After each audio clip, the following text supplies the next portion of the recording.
നമസ്കാരം. അത്തം നക്ഷത്രത്തിൽ ജനിച്ചവർക്ക് ഈ ഏപ്രിൽ മാസത്തിൽ വിദഗ്ധമായ നിർദ്ദേശവും ഉപദേശവും തേടി പുതിയ കർമ്മമണ്ഡലങ്ങൾക്ക് രൂപകൽപ്പന ചെയ്യുവാനും എന്നാൽ സംയുക്ത സംരംഭങ്ങളിൽ നിന്നും പിന്മാറുവാനുള്ള തീരുമാനം കൈക്കൊണ്ട് ഒരുപക്ഷെ ജൂൺ മാസത്തിന് ശേഷമായിരിക്കും പണം മുതൽ മുടക്കേണ്ടതുള്ളൂ. എന്നിരുന്നാൽ പോലും അതിൻ്റെ എല്ലാവിധത്തിലുള്ള രൂപരേഖകളും ഭരണ സംവിധാനവും അവലംബിക്കുവാനും പ്രാരംഭമായിട്ട് തുടക്കം കുറിക്കുവാനും ഇടയുണ്ട്.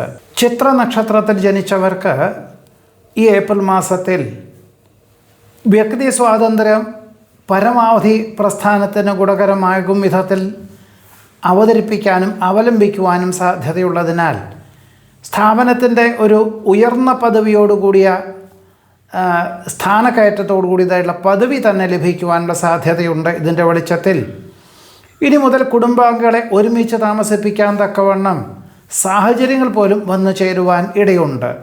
ചോതി നക്ഷത്രത്തിൽ ജനിച്ചവർക്ക് ഈ ഏപ്രിൽ മാസത്തിൽ ജീവിതശൈലി രോഗങ്ങളെ കൊണ്ട് അസ്വാസ്ഥ്യങ്ങൾ ഉണ്ടാകുന്ന പലർക്കും പ്രകൃതി ഭക്ഷണ രീതികളും വ്യായാമവും സ്ഥിരമായിട്ട് കഴിഞ്ഞ 6-7 മാസമായിട്ട് ജീവിതചര്യയിൽ ഉൾപ്പെടുത്തിയതിനാൽ വളരെ ആശ്വാസകരമായിട്ടുള്ള അന്തരീക്ഷം സംജാതമാകുവാനും രോഗശമനം വന്ന് തൊഴിൽ മേഖലകളിൽ സജീവമായിട്ട് പ്രവർത്തിക്കാൻ അവസരമുണ്ടാകും. ഒരുപക്ഷെ യാത്രകളും ചർച്ചകളൊക്കെ പുനരാരംഭിക്കുന്നത് വഴി കുടുംബത്തിലും തന്നെ ആശ്വാസകരമായിട്ടുള്ള അന്തരീക്ഷം സംജാതമാകുവാൻ ഇടയുണ്ട്.